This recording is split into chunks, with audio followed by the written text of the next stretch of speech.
경제 파워 곽수종의 생생경제.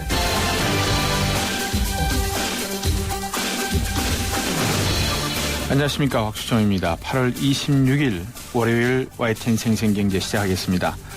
한 주 잘 지내셨습니까? 주말. 제도권 금융거래가 이 막힌 서민들이 갈 곳은 결국 사금융뿐이겠죠. 신용이 낮고 돈이 급하면 고금리라도 불사하고 불법 대부업체라 하더라도 마다하지 않을 수가 없습니다. 일단 급한 불을 꺼야 되지 않겠습니까? 그러다 보면 이것저것 따지지도 묻지도 않고 빌려주는 곳이 대부업체일 뿐이죠. 여기에 발을 담글 수밖에 없다는 현실이 서민들에게는 낯설지가 않습니다. 결국 원금에 육박하는 이자가 붙고 여전히 빚 도촉 전화와 불법 추심이 횡행하는 가운데 서민들은 벼랑 끝으로 내몰리게 되는 게 지금의 현실입니다. 그래서 이런 사금융에 내몰린 서민들을 위해 정부가 서민금융 활성화 대책을 내놓곤 하지만 실상은 어떨까요? 조건이 까다롭고 홍보마저도 제대로 되지 않고 있고 과연 이 정책이 진심으로 서민을 위한 정책인지 궁금하기도 하고 그러다 보니까 효과도 거두지 못하고 있는 것 같습니다. 더 큰 문제는 뭘까요? 사금융 시장에 대한 제대로 규모조차 또 얼마나 많은 서민들이 사금융 시장에 몰려 있는지도 파악이 되지 않고 있다는 겁니다. 여기에 내몰린 서민들이 정확히 파악되지 않고 있다는 것은 거기에서 나오는 정책들은 결국 허구라는 것일 수도 있습니다. 어제 금융감독원이 내놓은 사금융 이용 실태조사 결과도 허술한 조사라는 논란이 일고 있는데요. 왜 정책이 이런 현실을 개선하지 못하는 건지 오늘 2부 경제아지 이슈 시간에 살펴보겠습니다.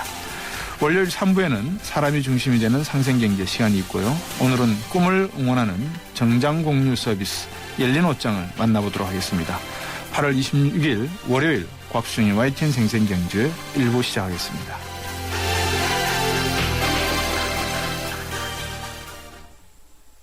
하나의 인류, 두 개의 세상. 버려진 지구와 선택받은 1% 엘리시오. You can save everyone. Where can I go? 맷 데이먼, 조디 포스터. 최후의 시간 5일. 그곳을 점령하라. 엘리시오. 8월 29일 대개봉.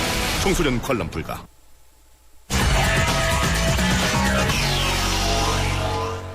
네, 오늘 증시 마감했죠. 어떻게 됐는지 SK증권 본사영업부의 김춘석 부장입니다. 안녕하세요. 네, 안녕하십니까. 지난주 내내 제가 이번 너무 과민하게 반응한다 그랬는데 오늘은 또 17% 정도 올랐네요. 네, 그렇습니다. 장중에 한 19포인트까지 올라서 1890선을 찍을까 했는데 결론적으로 밀려가지고 17.7포인트 정도 플러스로 끝났습니다. 예.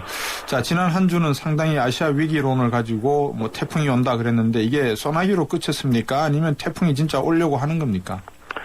지금 여러 가지 주변 상황을 보다 보면 네. 태풍으로 갈 수도 있지만 네. 너무 과장된 표현인 것 같고요. 네. 일단 국지적인 태풍은 있죠. 왜냐면 인도나 인도네시아 같은 경우는 자국 통합 방어류여가지고 지금 연일 정책을 내놓고 있기 때문에 그렇죠. 그쪽은 태풍이지만 오히려 역으로 보다 보면 우리 같은 경우는 그의 덕을 보는 태풍의 눈에 있다고나 표현할까요? 오히려 더 정적이 감도는 그런 시장이라고 볼 수가 있고요. 네. 덕분에 우리 시장 자체가 좀 더 탄탄하다는 부분 자체가 약간은 좀 더 대두가 되는 그런 하루였다 이렇게 볼 수 있을 것 같습니다. 나중에 이 글로벌 경제 시간에도 좀 다루겠지만 어떻게 보십니까? 미국 내에서도 연준 의장들 사이에 이 양적 완화 축소가 곧 있어야 된다 아니면 좀 연기해도 괜찮다 여러 가지 이견들이 나오는 것 같은데 어떻게 보십니까? 정작 지금 키를 쥐고 있는 버냉키는 말이 없고 네. 그 옆에 있는 사람들이 변죽만 올리고 있는데요. 네. 계속 나오는 얘기입니다. 똑같은 얘기입니다. 그러니까 뭐냐면 당장 9월부터 시행해야 된다는 사람들은 지금 미국 경기가 좋다. 네. 좋은데 굳이 계속 이 양적 완화 정책 끌고 갈 필요가 있느냐. 지금 하지 않으면 할 시기 없을 것이다. 이런 얘기고요. 네. 반대는 지금 마찬가지입니다. 9월은 너무 이르다. 네. 왜냐 지금 가장 기준으로 삼고 있는 실업률이라든가 이런 부분 자체가 좀 안 좋아지고 있거든요. 그러니까 네. 생각보다는 더디게 지금 가고 있다는 부분이죠. 네. 그런 걸 봐가지고는 당장 하면 안 된다. 이렇게 얘기를 하고 있고요. 네. 그냥 IMF 같은 기관에서도 역시 얘기하기를 지금 양적 완화 정책을 축소를 들어간다고 친다면 신흥국이라든가 이런 쪽에 미친 영향이 너무 크기 때문에 그런 부분을 또 생각을 해봐야 된다. 이게 나오고 있습니다. 그래서 여러 가지 의견을 종합해 보건데 지금 당장 9월 시행은 좀 어렵지 않겠냐라는 게 제 개인적인 생각입니다. 네. 오늘 한 3가지 정도로 여쭤볼게요. 첫 번째는요. 우리 시장이 아까 상대적으로 좋은 걸 확인할 수 있다는 말씀을 하셨잖아요. 네. 기억하시겠지만 2개월 전인가요? 3개월 전에 버냉키 의장이 양적 완화 축소하겠다는 그 베이지북이 나오면서 우리 시장이 깜짝 놀래가지고 자금들이 빠져서 일본 시장으로 들어간 적이 있었죠. 네, 그렇습니다. 마찬가지로 이번 아시아 시장에 있는 자금들이 우리 시장으로 들어올 수 있는 가능성이 클까요? 만약에 그쪽 지역적 태풍이 몰려온다면? 상대적으로 우리 시장으로 들어올 수 있는 여지는 좀 많지 않다고 보여지고 있고요. 네. 사실상 지금 나타나는 자금 흐름을 보게 되면 오히려 인도나 인도네시아 같은 쪽에서 빠져나간 자금들이 유럽 쪽으로 들어가고 있는 징후가 포착이 되고 있습니다. 네. 그러니까 무슨 얘기냐면 그동안 아시아권으로 몰래 들어왔던 그 자금 자체가 그동안 이제 침체기에 있던 유럽 그 시장 자체가 좀 화랑이 되는, 화랑까지는 좀 아니고 아직 돌아오는 그런 모습을 보이다 보니까 네. 돈 유럽 쪽으로 들어가는 모습을 보이고 있기 때문에 우리 시장으로 많은 돈이 들어오기는 어려울 것 같습니다. 다만 이번 그 아시아권의 그 위기 때문에 그래도 한국은 아직까지는 상당히 안전하고 탄탄한 시장이다라는 부분 자체는 아직 재검증이 됐다고 봐야 될 것 같습니다. 네, 그러다 보니까 금리 시장을 놓고 보니까 국고채, 회사채 다 금리가 조금 떨어졌고 그 다음에 금 시장을 보니까 금은 지금 1,400달러로 향해서 열심히 가고 있고 원 달러 그리고 엔 달러 환율 시장은 소폭 하락을 했고 이 자본 시장의 어떤 일시적 지난주에 봤던 그런 흐름보다는 조금 파도가 줄어드는 그런 모습입니다. 네, 그렇습니다. 뭐 지난주 방송에서 말씀을 드렸지만 사실 이 시장 자체의 주체라고 보면 좀 기분 나쁘지만 사실 네. 외국인이거든요. 이게 외국인들이 끌어올리던 장세였고 네. 외국인들이 팔면서 이제 흘러내렸던 장사 아니겠습니까? 그렇죠. 근데 지난주에 우리나라 기관들이 그렇게 대폭 내다 팔 때도 외국인들은 매수를 샀죠. 들어왔다는 얘기입니다. 예. 결론적으로 외국인들이 매수가 들어온 시장 자체는 빠지지 않는다는 결론이 나타난 거고요. 네. 그다음에 또 하나가 앞에서 말씀하신 것처럼 만약에 정말 양적 완화 정책으로 인해서 신흥국 시장이 타격을 입는다고 친다면 네. 가장 먼저 파는 건 외국인들이 돼야 되겠죠. 그렇죠. 자기들 자금은 빼야 되니까. 예. 그래서 그런 부분들 자체가 그 우리 시장에는 좀 그 안정적으로 작용을 했다고 봐야 될 것 같습니다. 오늘 같은 경우도 외국인이 거래 시장에서 한 1,800억 정도 매수를 했는데요. 네. 이 부분 자체가 좀 시장을 좀 받치는 버팀목이 되지 않았나 뭐 이런 생각을 해봤습니다. 세 번째가 방금 말씀하신 내용인데 우리 김춘석 부장하고도 이야기했는지는 모르겠습니다만 외국인들이 말입니다. 우리 시장 기관들이 내다 팔 때 외국인들은 샀단 말입니다. 네.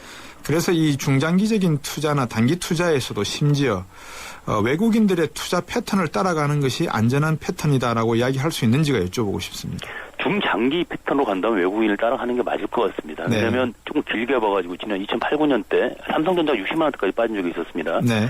그 당시에 외국인들이 먼저 사들어왔고요. 우리나라 기관들은 80만 원대부터 사들어오기 시작한 걸 제가 기억을 하고 있습니다. 네. 그러고 나서 결론적으로 150만 원 또 올라와서 지난번에 이제 나온 물량들이 제가 볼 땐 그때 샀던 물량들이라고 보고 있는데 네. 그렇지만 그렇게 중장기로 본다는 자체는 거의 1년에서 2년 정도로 봐야 되거든요. 예. 과연 일반 투자가들이 따라 할 수 있는가라는 부분이 있고요. 네. 단지 이제 좀 아쉬운 부분은 우리나라 기관들이 그 부분을 조금 그 뭐라고 그러냐 좀 뭐라고 표현해야 될까요? 우리나라 기관들이 그 부분에서 좀 아쉬운 부분이 있다 이렇게 네. 말씀드릴 수 있을 것 같습니다. 우리나라 기관들은 외국 기관들과 비교했을 때 무엇이 가장 큰 차이점이기 때문에 이렇게 중장기 투자를 하지 못하고 단타로 이렇게 주식 투자를 할까요?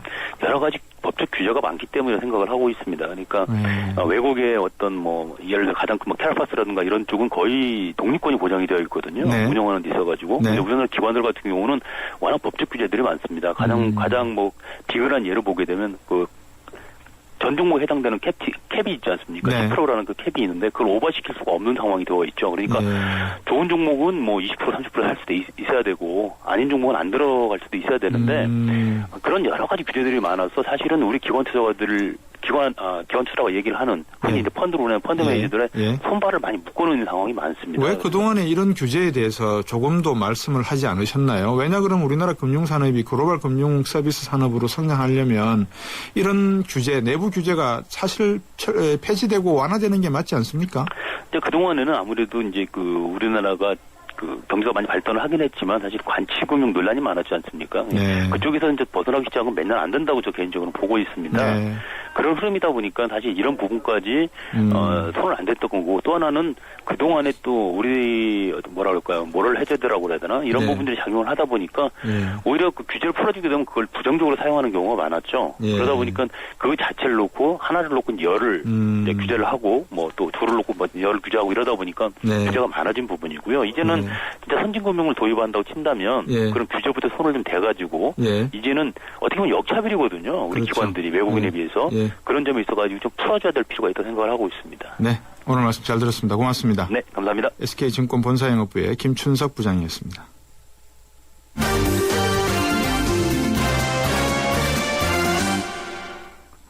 네, 오늘 경제뉴스 한국일보 이성철 산업부장과 함께 정리해드리겠습니다. 안녕하세요. 안녕하세요. 우리나라 외환보유액이 얼마입니까 지금? 지금 7월 말 현재로 3,297억 달러라고 합니다. 예. 꽤 많은 금액이죠. 3,300억 달러. 그래서 지금 어쨌든 역대 최대 우리나라 역사상 네. 가장 많은 규모의 외환보유액을 가지고 있는데 너무 많아도 안 좋은 거 아닙니까? 그렇죠. 근데 지금 이게 과연 적정하냐라는 네. 거에 대한 논란이 다시 일고 있습니다. 이제 예. 최근에 특히 그 미국의 출구 전략 예. 그리고 이걸로 인해서 이제 신흥국들의 어떤 위기가 오는 거 아니냐. 실제로 인도라든가 인도네시아 같은 데에서는 경제 위기 소리 돌고 있고 네. 과연 우리나라는 괜찮을까? 또 얼마 정도의 외환보유액이 있으면 과연 이런 위기에 면역력이 생기게 될까? 이런 거에 대한 지금 논란이 계속 제기가 되고 있는 겁니다. 네. 사실 뭐 정답은 없습니다. 얼마의 외환보유액이 있어야지 과연 위기 걱정 없이 살아갈 수 있는 것인지. 네. 우리나라가 이제 97년 같은 경우는 사실상 외환보유액이 바닥이 났던 경험이 있기 때문에 우리나라 예. 특히 이제 외환보유액에 대해서 예민한 반응을 가지고 있고 예. 반대로 미국 같은 경우는 그 나라의 돈이 곧 국제의 세계적인 기축통화니까 네. 사실은 미국은 외환보유액을 하나도 갖고 있지 않아도 그냥 달러를 찍어내면 되니까 아무 문제가 없고 네. 근데 대략 IMF가 권고하는 기준을 보면은 뭐 단기 외채, 통화량, 수출 이런 것들을 종합해서 나온 기준치의 100에서 150%를 적당한 금액으로 보고 있고요. 네. 우리나라에 대입을 하면은 한 2,500억 달러, 많게는 3,800억 달러 정도면은 적정 규모로 보고 있다는 겁니다. 예. 그러니까 우리나라는 그 IMF 기준치의 한 130%를 가지고 있는 건데 네. 그러니까 이 정도면은 뭐 별 문제가 없다. 신용평가사들도 이 정도 보유액 수준이면 적당하다고 생각한다고 이제 하고 있는 것 같습니다. 네. 너무 박사님 말씀하신 것처럼 사실 무적정 많은 것도 기회비용이라는 측면에서는 좋은 게 아닙니다. 이게 사실 외환보유액은 굉장히 저수익 자산 아니겠습니까? 그럼요. 예. 이거는 위기 때 써야 되는 거기 때문에 안전한 데다 보관을 해야 되는 거죠. 결국 네. 뭐 위험 채권이라든가 헤지 펀드라든가 뭐 위험 주식이라든가 이런 데 수익을 노려서 투자하는 대상이 아닙니다. 네. 그렇기 때문에 수익이 별로 안 나오는 곳에 투자를 하는데 이거는 조달은 또 외평채를 가지고 조달한다라든가 뭐 이런 여러 가지 기회비용을 생각하면 사실은 무작정 쌓아놓는 게 국가적으로 손실일 수는 있습니다. 다만 워낙 급할 때 써야 되기 때문에 그냥 쌓아두고 있는 건데 근데 하지만 또 일각에서는 이 정도 가지고는 부족한 거 아니냐. 최소한 4천억 달러는 돼야 되는 거 아니냐. 이런 지적들도 지금 또 계속 나오고 있습니다. 네. 사실 2천억, 3천억이 외화 자금이 한꺼번에 빠져나가기 시작하면요. 예. 사실 뭐 2천억, 3천억은 순식간에 증발될 수도 있습니다. 그렇죠. 예. 네, 이건 그래서 뭐 정답이 있는 건 아닙니다만 예. 어쨌든 일반적인 관측으로는 지금 수준이 적당하다라고 얘기는 하고 있습니다만 예. 급박한 변동이 올 경우에는 이것도 충분히 안심할 수 없다. 그래서 4천억 이상, 뭐 5천억. 특히 이제 뭐 중국 같은 경우 또 뭐 대만 이런 나라들이 다 많이 쌓아두고 있는 실태이기 때문에 네. 조금 이 부분에 대해서는 넉넉하게 가져가도 괜찮지 않을까 저는 개인적으로 그렇게 생각을 합니다. 예. 거기에 대한 큰 이의는 없지만 그만큼 돈이 많이 쌓여 있으면 환율도 좀 많이 내려가야 되는데 환율은 1,100원대라서요. 네. 예. 자, 그 두 번째 소식은 고소득자들의 국민연금 체납 소식이네요.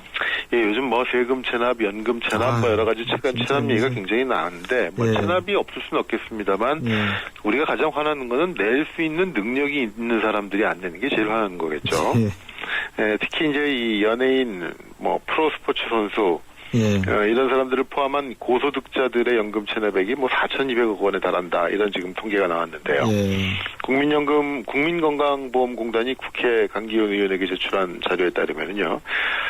지난달 현재 특별관리 대상 고소득자의 체납액이 4,197억 원이라고 합니다. 이 네. 특별관리 대상자라는 거는 이 국민연금 징수기관인 이 건강보험공단이 네. 연예인, 프로스포츠 선수, 또 전문직 종사자, 고소득 자영업자 이렇게 납부 능력이 있음에도 불구하고 국민연금을 상습적으로 체납하는 이제 그런 사람들을 네.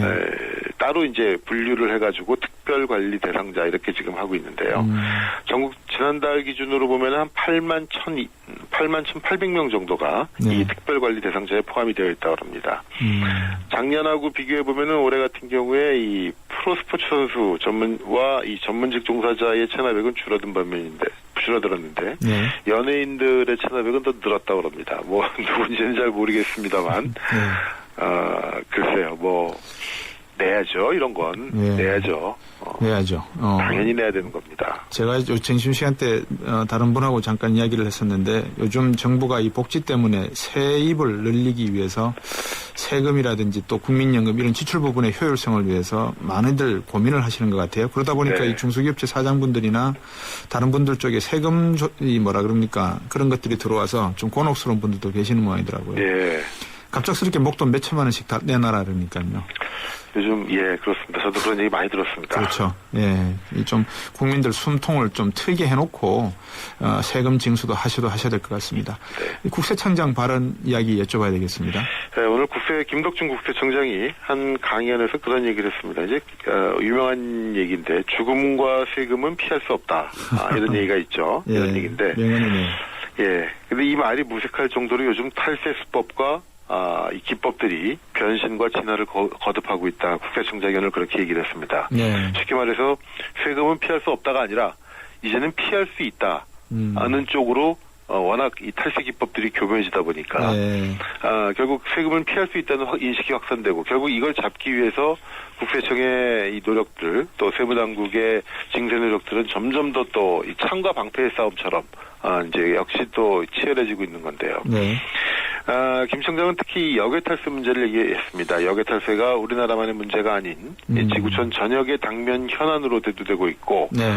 세정 환경은 또 하루가 멀다 하고 변화하고 있다면서 지금까지 사후적이고 단편적인 탈세 대응 방식에서 벗어나서 또 납세자의 성실 신고 검증 방법도 보다 과학화 투명해야 된다 이렇게 얘기를 했습니다. 네. 또 역유은닉 재산 보유자가 해외 재산을 스스로 신고하도록 유인할 수 있는 정책 수단 또 효과적인 역외탈세 대응 방안 이런 것도 지혜를 모아야 된다 얘기했는데 사실 국세청 굉장히 곤혹스러울 겁니다. 지금 어쨌든 지하경제 양성화를 통해서 몇십조 원을 마련해야 된다라는 거의 무슨 이 미션이 할당되어 있는 상태 아니겠습니까? 네.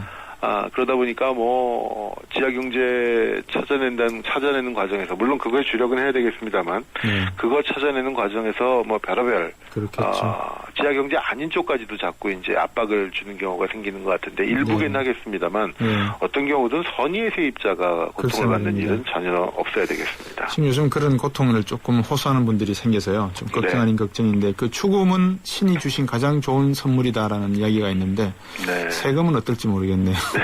오늘 말씀 잘 들었습니다. 네. 고맙습니다. 네. 한국일보 이성철 산업부장이었습니다. 왜 그랬어요? 최신 LTE-F는 사드렸는데 왜 그러세요? 넌 나에게 3G도 줬어. 100% LTE가 있는데도 말이야. 이럴 수가. 3G 섞인 LTE. 3G 전환 없는 100% LTE로 완벽하게 LTE도 U+가 진리. LTE 지원 단말 기준. 족발, 만두, 피자, 케밥 다 포기했습니다. 괜찮다. 너에겐 카스라이트가 있으니. 칼로리를 33% 내린 맛있는 맥주 카스라이트. 생생경제 1부 함께 하셨고요. 2부에서 뵙겠습니다. 소기업 사장님들, 골목상권 사장님들, 노란우산 공제에 가입하셨죠? 그래요. 사업하다 보면 손톱 및 가시 같은 일들이 참 많은데 그걸 쏙쏙 뽑아드리는 게 바로 노란우산 공제죠. 전문가들이 재능 기부하는 무료 법률, 세무상담도 받으셨고요. 법으로 보호받아 안심할 수 있는 노란우산 공제. 소기업 소상공인이 행복한 대한민국을 만들겠습니다. 참 고마운 동행 노란우산 공제. 이 캠페인은 중소기업 중앙회와 함께합니다. 2013 가요계 최대 이슈, 대한민국의 살아있는 전설 가왕 조용필. 그가 돌아온다. 음악으로 대중의 정서와 공감을 이루며 함께 호흡하는 무대 위의 거인 조용필. 2013년 하반기 최고의 공연, 조용필 전국 투어 콘서트 헬로가 순천, 울산, 수원, 일산, 광주, 창원에서 펼쳐집니다. 티켓 예매는 인터파크 1544-1555.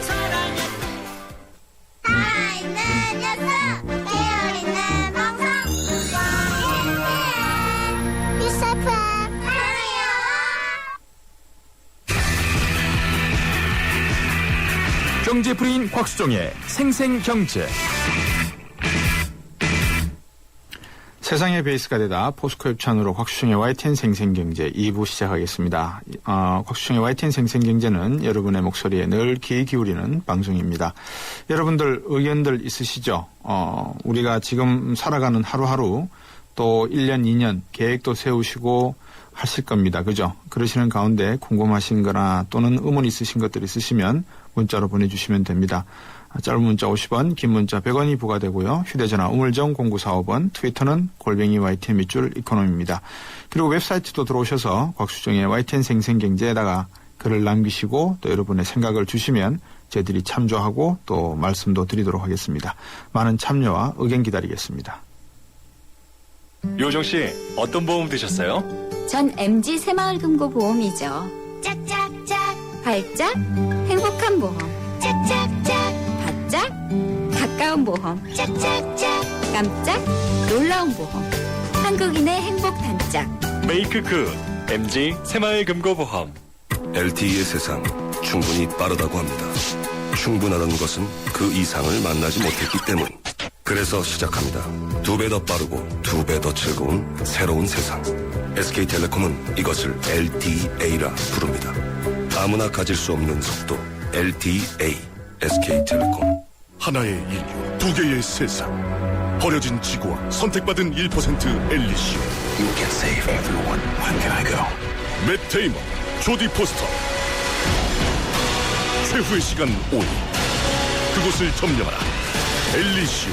8월 29일 대개봉. 청소년 관람 불가. 족발, 만두, 피자, 케밥 다 포기했습니다. 괜찮다. 너에겐 카스라이트가 있으니. 칼로리를 33% 내린 맛있는 맥주 카스라이트.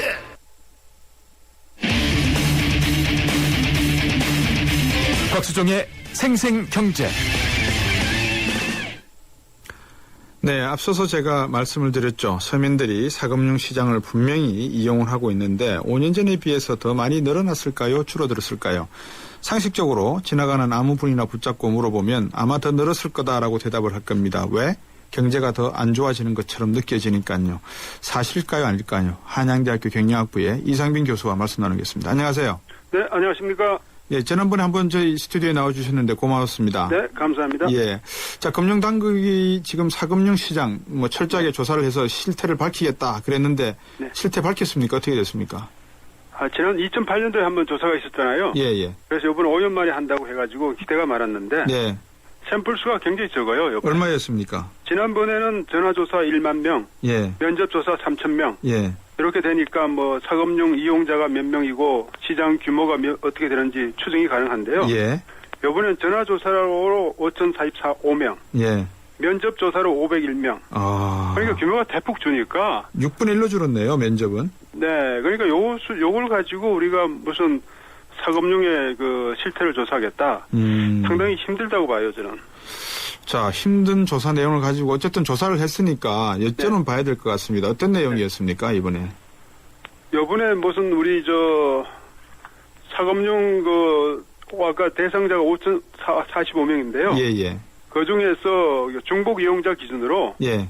252명이 사금융을 이용하고 있다. 예. 252명이 사금융을 이용하는 걸 가지고 실제 조사를 보기는 힘들 것 같은데요. 그렇죠. 그럼에도 불구하고 예. 보니까 일평균 사금융 이용액이 예. 1,317만 원입니다. 예. 이건 옛날보다도 상당히 좀 높아진 것 같아요. 예. 옛날에 2008년도는 어느 정도였습니까? 2008년도에 제가 지금 기록은 안 갖고 있는데요. 예.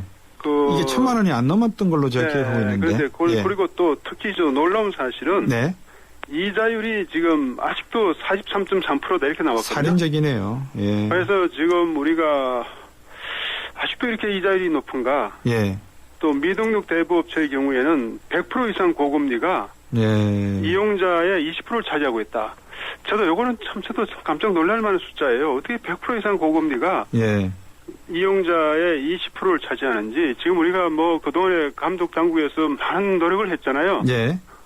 캠페인도 벌리고 이래가지고. 그럼요. 전화번호도 만들고 했죠. 네. 근데 아직도 이거 100%는 참 이거 어떻게 생각하면 이게 말이 안 되는 숫자 아닙니까?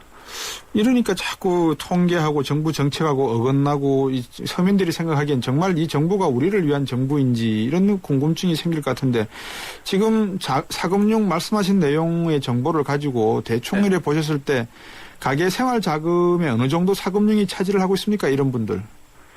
지금 그러니까 이런 분들 보면요. 예. 이제 사금융을 이용하는 사람들이 예. 생활비가 있잖아요. 네. 가계 생활 자금이 용도로 빌리는 것이 44%라고 그래요. 야. 근데 또 제가 또 하나 또 이 통계를 보니까 이번에 예. 조사를 보니까요. 예. 우리가 보통 이제 그 사금융 그러면 우리가 짧게 쓴다. 그렇죠. 한 달, 두 달 쓴다. 그러니까 그렇죠, 이자가 그렇죠. 좀 높더라도 뭐 괜찮지 않겠느냐. 예, 예. 이런 우리 생각이 있는데 예. 이 이용 기간을 보니까요. 예. 1년 이상 거래가 42.9%예요. 오. 그러니까 우리가 생활 자금으로 44%를 쓰고 있고 네. 그다음에 이용 기간이 1년 이상이 42.9%다. 그런데 아까 이자율이 우리가 이자율이 아까 보니까 43.3%잖아요. 예. 예. 야, 그럼 이게 지금 비록 이것이 이제 우리가 어떻게 생각하면 샘플 숫자가 작으니까 예. 우리가 통계에서 말하는 신뢰성이 있느냐 뭐 이런 문제를 가지고 다툴 수는 있는데요. 네. 그렇다고 하더라도 그래도 이런 실태가 밝혀졌다. 예. 하는 것이 상당히 제가 좀 놀랍습니다. 교수님, 제가 진짜 이 산수를 잘 못해서 그런지 몰라도 심각하게 뭐 영어가 나오려고 그래서요. 간단하게 하나 여쭤볼게요. 심플이라는 말을 간단하게로 바꿨습니다. 네. 100만 원 소득하고 있는 사람 최빈층 2인 가족 기준으로 해서 100만 원 소득으로 가정을 하죠. 네. 그럼 이분들 중에서 이 사금융을 이용하고 있는 사람들의 44% 정도는 가계 생활 자금으로 어쩔 수 없이 끌어 쓸 수밖에 없는 생활이다 이거 아닙니까? 그렇죠. 그러면은 가처분 소득 대비 소비 지출비가 이런 최저층이 있는 사람들은 130%니까 네. 100만 원 벌어봐야 30만 원이 더 필요해서 30만 원을 빌린다는 거 아니겠습니까? 그죠? 그렇죠. 그러면 이 악순환을 어떻게 해결하는 겁니까? 어떻게 해결합니까? 저는 그래서 예. 이번에 이제 일단 우리가 정책이 나오려면 네. 실태를 정확히 파악해야 되지 않겠습니까? 그러니까요. 지금 현재 우리 크게 보면은 등록 대부업체가 있고 예. 불법 대부업체가 있거든요. 예. 이번에는 그 조사의 초점이 이제 불법 대부업체에 맞춰진 것 같아요. 예. 왜냐하면 등록 대부업체는 우리가 1년에 2번씩 예. 사업 보고서를 토대로 이제 실태 조사를 하고 있거든요. 예. 이번에는 이제 불법 대부업체 그리고 사인 간의 금융 거래 예. 이런 데 초점을 맞춰졌는데 예. 아까 조사 내용을 가만히 보니까 아까 돈을 빌린 사람들이 한 70% 정도가요, 한 67% 정도가 네. 등록 대부업체 이야기예요. 그러니까 이때 보면은 이번에 조사를 한다고 했지만 사실은 그 등록 대부업체는 이미 하고 있으니까 좀 제껴두고 예. 그 불법 대부업체 그다음에 사인 간의 금융 거래 여기다 초점을 맞춰 가지고 우리가 조사를 했으면 거기에 맞는 대책을 좀 세웠으면 좋겠는데요. 예. 이 조사가 제대로 안 이루어지니까 예. 요거 어떻게 우리가 처리해야 되느냐. 일단 실태 파악을 해야 되고 근데 이번에 제가 또 들어보니까 좀 예산을 절감하기 위해서 그렇게 했다 이런 이야기가 있거든요. 그런데 이 조사하는데 예산이 좀 절감됐다 해가지고 예. 그게 잘못된 조사를 토대로 우리가 정책을 펴면은 예. 그것이 더 큰 낭비 아니겠습니까? 교수님이 그때 오셨을 때 국가경제자문위원회에 계시죠, 그죠? 예.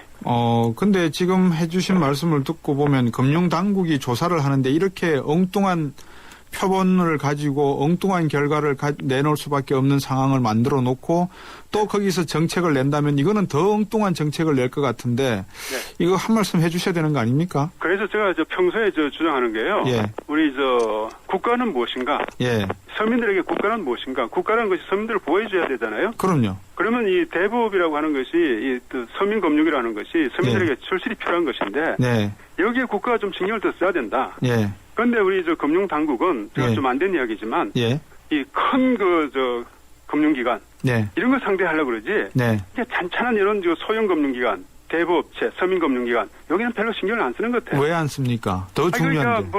그러니까 쉽게 이야기해서 귀찮잖아요. 귀찮다. 일단 왜냐하면 이게 큰 금융기관을 상대하면 소위 말해가지고 목에 힘도 좀 줄 수 있고. 예. 그렇게 거기 가면 이제 큰 금융기관이니까. 예. 그런데 쫌쫌한 소형 금융기관은 별로 거기 가서 일만 귀찮고 네. 할 일은 많고 예. 일을 해도 그렇게 빛이 안 나고. 네. 이러니까 우리 소위 말해서 3D 업무라고 그럽니다, 거기를. 그렇군요. 그러다 보니까 우리 서민금융기관을 예. 방치하다시피 하고 있는데요. 예. 그런데 사실 서민들에게 제일 중요한 건 누구겠습니까? 큰 금융기관이 아니거든요. 예. 이런 서민금융기관이 중요합니다. 그래서 그럼요. 저는 이것을 어떻게 하든지 좀 우리 제대로 해야 된다. 서민금융기관을 활성화시켜야 된다. 이렇게 주장하고 있는데 네. 아직까지도 우리가 서민금융기관에 컨트롤 타워가 없습니다. 저는 지금 교수님 말씀을 듣고 깜짝 놀란 게 네. 말씀을 완곡하게 표현하셔서 그렇지 네. 그중에서도 3D 업종이라고 금융당국이 이 사금융시장을 보고 있다는 말을 듣고 깜짝 놀란 게 이 말로만 정부와 국가가 국민에게 해줘야 될 역할을 말로만 떠들고 교원 영색을 할 따름이지 네.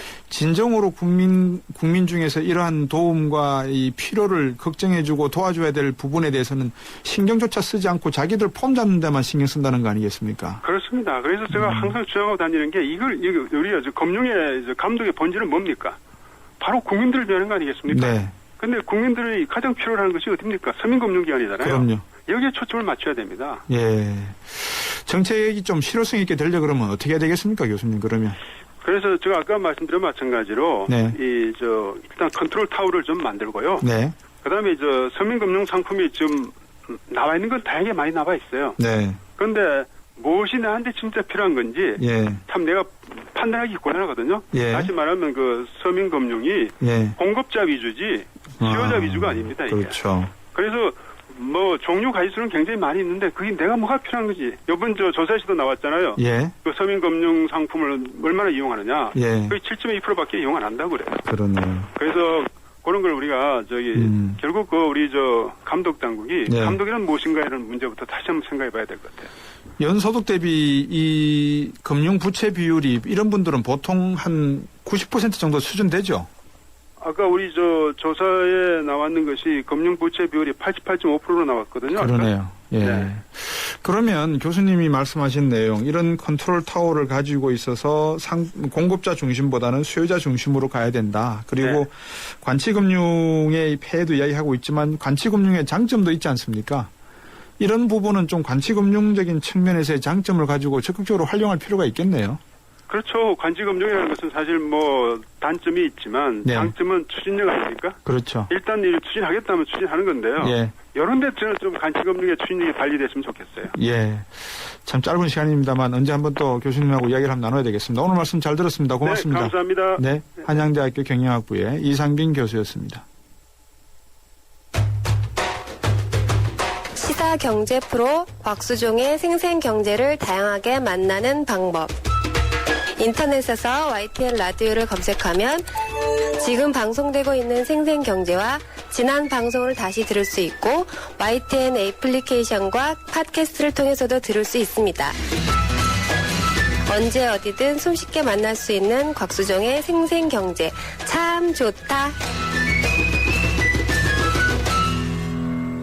네, 우리가 꼭 생활하다 보면은 누구를 꼭 만나야 되는데 너 잘 만났다 이렇게 하는 거 있잖아요. 이 잘 만난 시간입니다. 차이나 포커스 시간입니다. 미중산업경제연구소의 조영찬 소장입니다. 안녕하세요. 예, 안녕하십니까. 제가 왜 잘 만났다라고 이야기했냐 그러면 지난주에 지금 소용돌이 속에 이 한 주를 보냈었지 않습니까? 중국 경제에 미치는 파급 효과도 한번 여쭤봐야 될 것 같아요. 중국 경제 걱정할 필요 없을까요? 네, 중국 경제는 지금 현재 상황까지는 걱정하실 필요가 없겠고요. 네. 내년 초까지도 중국 정부가 여러 가지 경기 부양책 그리고 금융시장 안정책 그리고 그 자금이 어려워지면은 유동성 공급을 해주고 있기 때문에 내년 초까지는 그렇게 문제는 없는데요. 문제는 앞으로 계속적으로 이런 식의 그 투자 주도의 성장 그리고 개혁을 늦추는 데 따른 정치적 위험 문제라든지 이런 문제들이 내년도부터는 서서히 찾아질 것으로 보여지기 때문에 아무래도 좀 위험 사항이 예상치 못했던 위험들이 이제 한두 개씩 나오지 않을까 보여집니다. 우리가 흔히 그런 말 하잖아요. 인재다, 천재다, 사후약방문이다. 뭐 이렇게 표현할 수 있는 한자성어 있습니까? 네. 그 사자성어에 보면 병입고맹이라는 이야기가 있는데요. 병병자, 들입자, 기름고자, 눈멀맹자를 씁니다. 병이 깊이 몸에 침투해서 더 이상 치료할 수 없다는 뜻을 나타나는데요. 아무래도 병의 시초 때 쉽게 고치지 못한다면은 때가 지나면은 손을 써도 소용이 없다는 말입니다. 그렇군요. 중국 같은 경우는 경기 회복을 위해서 아주 손쉬운 그 투자 주도의 성장을 하고 있고요. 정치 개혁이라든지 경제 개혁이 기득권층의 저항 때문에 지금 못하고 있기 때문에 아무래도 더 더 많은 비용이 들어가는 상황이 앞으로 나타나지 않을까 보여집니다. 골드만삭스가 중국 기업 부채가 상당하다고 이야기를 했단 말입니다. 그죠? 그리고 또 지방 정부의 어떤 부실 경영도 심각하고 거기다가 그림자 금융 저희 시간에 충분히 소개를 해주셨고 그러다 보면 이게 가장 먼저 버블이 만들어지는 곳이 금융 버블이 어디에 만들어지냐 그러면 부동산 버블로 만들어지거든요. 중국은 괜찮습니까? 네, 지금 현재 중국 정부 같은 경우에는 공식적으로 그 정부 부채는 GDP 대비해서 한 15%에 불과한데요. 하지만 이 안에는 철도부 부채라든지 지방정부 부채, 정책 금융성 부채 등이 다 빠져 있습니다. 이 부분을 다 합치면 GDP의 60% 정도 되고요. 또한 기업 부채는 작년 기준으로 해서 GDP 대비해서 142% 정도 됩니다. 이제 문제는 기대 수익률이 낮은 쪽에 프로젝트에 투자되고 있고요. 또 일부 도시를 중심으로 해서는 주택시장의 버블이 지금 터질 정도로 좀 위험한 상황이기 때문에 채무 불이행과 관련된 예기치 못한 혼란들이 발생할 가능성이 앞으로 계속 재개될 것으로 보여집니다. 만약에 부동산 버블이 터진다 그러면 상해, 북경, 홍콩 어디서 먼저 터질까요? 대도시에서는 터지지는 않을 것 같이 보여요. 예. 왜 그런가니 대도시 같은 경우에는 아무래도 금융 시스템이 발달되어 있고요. 예. 특히 그 중앙 정부 입장에서는 정책적인 그 불안 문제가 아무래도 정치 혼란을 야기할 수가 있기 때문에 네. 비싼 대가를 치르더라도 이 부분들은 잡으러 들어가는데요. 네. 문제는 수십 개의 그 소도시를 중심으로 해서는 심각한 공급 과잉 상태를 지금 느낄 수가 있는 상황입니다. 예. 동북 지역이라든지 중서부 지역 같은 경우에는 연안에 있는 공장을 유치한다. 그리고 고속철천을 깐다는 목록으로 인해서 대규모의 그 부동산 경기를 부추겼는데요. 지금 대표적인 사례가 절강성의 온주시입니다. 네. 주택 버블이 터진 뒤가 지금 2년이 지났는데요. 예. 건축자재나 내구재 산업뿐만 아니라 지방 정부의 인프라 건설까지도 모두 지금 어려움을 겪는 그런 모습이 앞으로 다른 도시로 전이될 가능성이 높아 보입니다. 그렇지만 그런 대도시에는 이 주거용 건물도 건물이지만 상업용 건물에 대한 버블이 상당할 거 아니겠습니까? 네, 그렇습니다. 상업용 건물 같은 경우는 지금 우리가 생각하지 못할 정도의 버블이 되고 있는데요. 네. 앞으로 중국은 2년간 5일마다 매일 그 한 동씩 초고층 건물들이 들어서게 되는데요. 여기에 따라서 오피스라든지 그리고 그 상업용 건물의 공실률 같은 경우는 급속하게 올라가면서 아무래도 금융 비용이 더 늘어날 가능성은 좀 높아 보입니다. 네. 중국의 경제 성장, 향후 10% 성장은 저는 이제 물 건너갔다라고 생각을 하고 있는데 개인적으로 7% 성장이 앞으로 한 5년에서 10년이 갈 것 같거든요. 이 만약에 중국 경제가 버블이든 뭐든 터져서 발목을 잡힌다면 근본적인 문제점을 꼭 지적을 할 거예요. 어디라고 보십니까?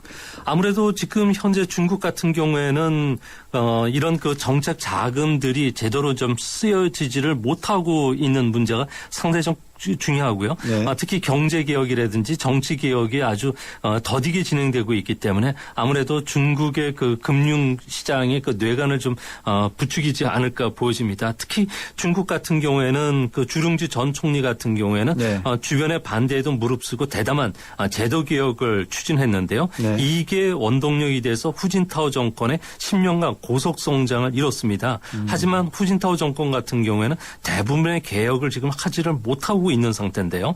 그러다 보니까 가계저축률은 30%를 넘지만 금융시장에 자금이 돌지를 않고 있습니다. 네. 아무래도 자본 효율이 낮기 때문에 자본의 순환이 막혀서 나타나는 현상인데요. 앞으로도 이런 현상들이 이제 자주 나타나게 될 것으로 보여집니다. 조금 전에 다음 주부터 이제 금고은십, 그죠? 계절이 시작된다고 했는데 이게 무슨 말이에요? 네, 중국에서는 금과 같은 9월, 은과 같은 10월이라는 이야기가 있는데요. 아무래도 9월달 되기 시작하면 중추절, 국경절, 황금 연휴가 끼어 있기 때문에 네. 결혼이나 해외여행 특수도 일어나고요. 네. 학생들은 미국처럼 신학기가 또 시작이 됩니다. 네. 그러다 보니까 백화점이라든지 할인점에서 일제히 세일에 들어가면서 가전제품이나 자동차 판매들이 급속하게 늘어나는데요. 네. 보통 이 기간이 되면은 월병이라든지 바이주 같은 고급술을 선물하거나 또 스페인산 돼지고기인 그 하몽, 이베리코 같은 걸 사가지고 그동안에 신세졌던 분들한테 답례용으로 주는데요. 있는데요. 하지만 그 시진핑 주석 같은 경우에는 공금으로 월병이라든지 화환을 사는 것을 금지시켰고요. 또 각종 VIP 회원권 사용 금지뿐만 아니라 고급 음식점, 호텔 이런 데 출입을 좀 자제시켰기 때문에 아무래도 이런 측면에서는 소비가 위축당하지 않을까 보여지고요. 또 재미있는 사실 중에서는 최근에 단속이 심해지면서 뇌물 크기도 작아졌다 그럽니다. 또 휴대도 간편하지만 값이 나가야 되는데요. 거기에 딱 맞는 게 건강용 호두라 그럽니다. 호두 같은 경우에는 우선 크기가 좀 크고 균형이 잘 맞고 붉은색 빛을 띄는 호두 한 조 같은 경우는 싼 것이 한 65만 원 정도 되고요. 비싼 거는 500만 원 이상 팔리고 있기 때문에 벌써 중국에서는 소매상들이 호두 나무 밭대기 하러 들어갔다 그럽니다. 호두 그 작은 안알 하나 한 조 두 개가 65만 원에서 500만 원요? 먹는 호두 말고요. 예. 건강식으로 손에서 굴리는 호두를 그러니까 말합니다. 이렇게 어른들 이렇게 손바닥 압력 지압하듯이 하는 거 말씀하는 거예요? 네, 그렇습니다. 자, 저도 그런 거 하나 선물 좀 받았으면 좋겠는데. 중국 새 지도부의 정풍 활동으로 인해 가지고 지금 뭐 여러 가지 부정부패 단속한다 그러셨잖아요. 예. 그래도 월병 명품 브랜드 판매가 급감한다는 소식을 저는 좀 믿기 어려운데. 근데요. 지금 현재 중국 내에서는 아무래도 사정 척결 운동이 강도 높게 진행이 되고 있기 때문에요. 예. 겉으로는 지금 살 수 없는 그런 모습입니다. 그래서 대부분 중국 부자들 같은 경우는 해외 여행을 가는데요. 작년 같은 경우는 사상 최대인 해외 여행을 통해서 1,020억 달러를 썼다고 합니다. 올해는 한 40% 정도가 더 늘어나게 될 것으로 보여지는데요. 중국에서는 개인들이 보유하는 자산 규모가 일경 4,800조 원 정도 되다 보니까 이 중에 20%는 실물 자산에 투자하는 습관을 갖고 있다고 합니다. 이 때문에 해외에 나가서 금이라든지 예술품, 부동산 뿐만 아니라 명품 구매나 사냥 등을 즐기고 있다고 합니다. 그 대신 개인들 같은 경우에는 해외 못 나가는 분들은 민속게임이 일환인 그 여치라든지 귀뚜라미 같은 곤충 경기뿐만 아니라 최근에 중국에서 가장 인기 있는 스포츠가 비둘기 경주 대회라고 합니다. 네덜란드나 영국, 벨기에에서 한 마리에 그 3억에서 4억 정도 들여가지고 사와서 이 기간에 경주 내기도 하고요. 또 귀뚜라미 몇치의 그 몸값을 우리가 생각하는 것보다 이상입니다. 적게는 250달러 정도 되고요. 많게는 수천 달러까지 천정부지로 지금 뛰고 있다고 합니다. 참 재밌는 나라예요, 중국.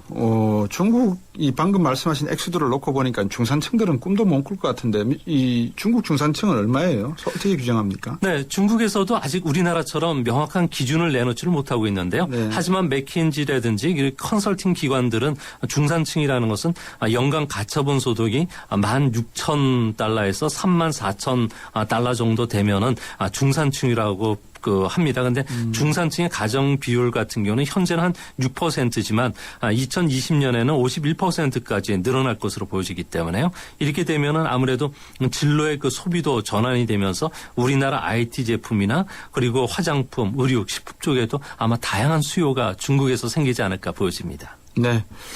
중국 가면 갈수록 참 궁금한 나라, 알 수 없는 나라 같은데 많은 변화가 있을 것 같습니다. 그 중에서도 이번 주 다음 주에 중요한 변화들이 계속 나올 것 같은데 계속해서 좋은 말씀 들려주기 부탁드립니다. 고맙습니다. 예, 감사합니다. 미중산업경제연구소의 조영찬 소장이었습니다.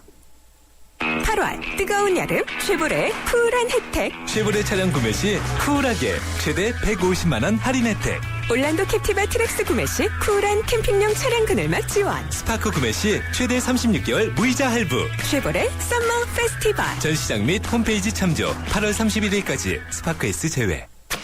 SK 이노베이션의 전공은 묻는 겁니다. 석유 안 나면 석유 수출 못해? 자원 없으면 자원 강국 안 돼? 이 질문에서 53조 수출과 16개국 자원 개발이 시작됐죠. 물음이 있는 곳에 이노베이션이 있다. SK 이노베이션. 평생 친구해 드르르르 평생 든든 평생 챙겨줘 드르르르 평생 든든 가족처럼 챙겨주는 참 고마운 사람. 참 고마운 사람. 교보생명 FP가 찾아갑니다. 교보생명 평생 든든 서비스. 우리 딸은 누구랑 결혼할까? 엄마가 골라줘. 왜? 엄마가 아빠 잘 골랐잖아.